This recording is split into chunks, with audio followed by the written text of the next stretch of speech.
This video is sponsored by Raj Jewelers Chhaya Compound, Image World Vichia, KIPN college GIDA Gorakhpur. मैं हूं दिलजीत और आप देख रहे हैं एक्स्ट्रा न्यूज लाइव। मैं इस समय मौजूद हूं संस्कार भारती के कार्यक्रम में, जहां पूर्वांचल की लोक कलाओं को जागृत करने का काम किया गया है। कहते हैं कि पूर्वांचल की धरती में अगर तपोभूमि है तो यहाँ पे लोक कलाकृति भी कोई कमी नहीं है। लेकिन आज देखा जाता है कि कितनी ही रिवाजें ऐसी होती हैं, कितनी भी लोक कलाकृति ऐसी होती हैं जो विलुप्त होती जा रही हैं, लेकिन संस्कार भारती उन सारी कलाकृतियों को जीवंत करने का काम कर रहा है। मेरे साथ इस समय पीछे आप बहुत सारे रीति रिवाज देख रहे होंगे जो छोटे छोटे अंशों में दिखाने की कोशिश की गई हुई है। फिलहाल कुमुद जी मेरे साथ मौजूद है, मैं उनसे जानना चाहती हूँ कि सबसे पहले तो आपका बहुत बहुत स्वागत है। धन्यवाद। और आप यहाँ पे इस कला के लिए आप जो भी एक्सपोजर दे रही हैं, इसके लिए मैं आपको थैंक्स कहना चाहूँगी। और मैं डॉक्टर कुमुद सिंह लोक कला विधा से जुड़ी हुई हूँ संस्कार भारती से। और मेरा जो प्रयास है, हमारे पूर्वांचल में बहुत ही चित्रों के मामले में, लोक चित्रों के मामले में बहुत ही समृद्ध है। तो ये जो समृद्धता है, ये जो हमारी जो संपन्नता है, वो अभी हम लोगों के सामने नहीं आ पाई है।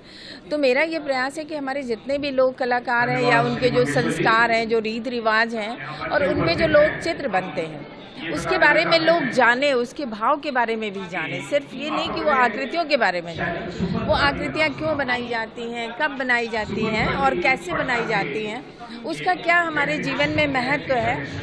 ये मेरा प्रयास है कि मैं अधिक से अधिक लोगों के बीच में पूर्वांचल की लोक कला को ले जाऊं और उसको संरक्षित भी करूं, उसको संवर्धित भी करूं, और वो संपन्न तो है ही, उसको ज़्यादा से ज़्यादा भारत में लोग उसको देखें। एक मैम, जो यहाँ पे आपने जो सजा के रखा हुआ है, मैं दिखाना चाहूँगी बेटा, एक मिनट साइड। ये जो सारी जो कलाकृतियाँ हैं, ये क्या है और किस ओकेज़न में इसका इस्तेमाल होता है, किस फंक्शन में पूर्वांचल में इस चीज़ को ज़्यादा से ज़्यादा महत्व दी जाती है? पूर्वांचल में जैसे देखिए सारी कलाकृतियाँ जो लगी हुई हैं, इसके बारे में कुछ बताइए। हाँ, जैसे पूर्वांचल में कोबर बनता है, विवाह के अवसर पे बनता है। अब जैसे आप सभी को पता होगा कि मधुबनी का कोबर बहुत फेमस है, लेकिन हमारे पूर्वांचल में भी, पूर्वी उत्तर प्रदेश में भी कोबर बहुत ज़्यादा बनाया जाता है। और यहाँ का जो कोबर है वो महत्वपूर्ण भी है, हर विवाह के अवसर पे वो बनाया जाता है। कुछ कुछ इसमें विभिन्नताएं हैं। जैसे अभी आपके सामने एक कोबर है जो गेरू से बनाया गया है, तो ये पूरा कोबर जो है वो गेरू से बनाया गया। उसके बाद हमारे यहाँ देखते हैं कई पूर्वांचल में कई घरों में रंगों का भी यूज़ होता है, तो रंग से भी बनाए गए हैं। एक कुछ कोबर आप देखेंगे जो पैर, जिससे पैर हम लोग रंगते हैं, आलता। तो अभी एक लोक कलाकार है, उसने आलता से बनाया है। तो उसके कौन सी कलाकृति है जो आलता से? ये जो कलाकृति है, ये पूरा वो पैर रंगने वाला जो आलता है, उसके घर में परंपरागत रूप में आलता से ही बनाया जाता है। तो ये एक जो हमारी जो विशेषता है, मतलब ये मेरे ख्याल से ये पूर्वांचल की विशेषता है कि वहाँ आलता से चित्र बनाए जाते हैं। ऐसी क्या कौन सी कलाकृति है आपकी नज़र में जो पूर्वांचल से अब खत्म होने के कगार पर है, लोग उससे कहीं ना कहीं अब अनजान से हैं? अभी आपने जो इतने सारे एग्जीबिशन लगा के बिल्कुल आपकी बात सही है। अभी देखिए हमारा जो तीन महत्वपूर्ण जो हमारे यहाँ के चित्र हैं, कोबर और चौक पुरने की कला और पिड़िया।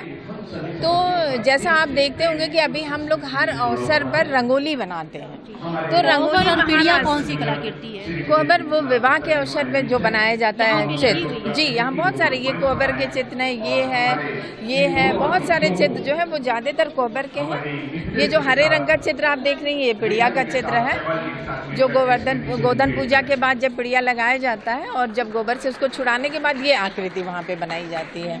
तो हमारे यहाँ भी ये है कि दीवार को खाली नहीं छोड़ते हैं, दीवार पे कुछ न कुछ आप चित्र बनाएं तो वो आपका शुभ होता है। तो एक जो मंगल, जो आरक्षा, जो कल्याण की भावना है, वो हमारे पूर्वांचल के भी लोक चित्रों में व्याप्त है और उसके बनाने का ये कारण भी है। जैसे कोबर भी बनता है तो उसका बहुत विशाल भाव है, उसमें बहुत कोबर, जितना हमारा हिंदू वैवाहिक जीवन दर्शन है वो हमारे पूरे कोबर में परिलक्षित होता है। अगर हम लोग उसको ध्यान से देखें, उसके भाव को जाने, तो पूरा जो हिंदू वैवाहिक जीवन दर्शन का पूरा, जैसे धर्म, अर्थ, काम और मोक्ष, ये हिंदू धर्म दर्शन का है। तो कोबर में वो सारे भाव हैं कि हम धर्म करें और अपना काम की भी पूर्ति हो और वंश वृद्धि हो, हमारा कल्याण हो और प्रकृति और मानव का जो एक अंतर संबंध है वो आपको इन चित्रों में दिखाई देगा, क्योंकि उसमें नेचर को भी वो चित्रित करते हैं। सांप, गोजर, बिच्छू, वृक्ष, मनुष्य, मानवाकृतियाँ, वो सब, चिड़िया, सूरज, चांद, तो नेचर ही पूरा जो ब्रह्मांड है वो लोक कला में हमारे पूर्वांचल में चित्रित है।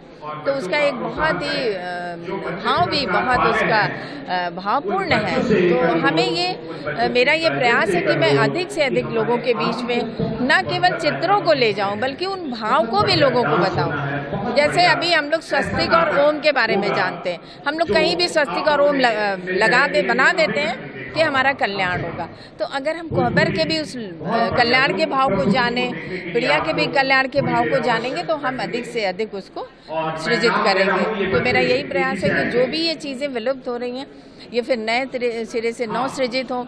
जैसे कि हम लोग अभी हिंदी महीने के बारे में नहीं जानते थे बहुत ज़्यादा, उसके लिए प्रयास हो रहा है। तो उसी तरह से मेरा भी ये प्रयास है कि जो हमारे लोक चित्र हैं वो संपन्न हो और बहुत पूरे देश में, विश्व में भी फैले, ये मैं चाहती हूँ। बहुत बहुत शुक्रिया आपका। जैसे कि अभी आपने देखा कि डॉक्टर कुमुद ने कितने सरल शब्दों में बताया कि पूर्वांचल की धरती में अगर विलुप्त होते हुए वो कलाकृतियाँ जो आज कहीं ना कहीं सिर्फ गांव देहातों या छोटे कस्बों में ही सीमित होकर रह गई हैं, ये एग्जीबिशन लगाकर ये दर्शाने की, ये याद दिलाने की कोशिश की गई है कि जो ये हमारी भारतीय संस्कृति है वो पुरातन काल से लेकर आज तक, हम इसके बिना आज भी अधूरे हैं जितने कल अधूरे थे। मैं एक्स्ट्रा न्यूज लाइव से दिलजीत कौर।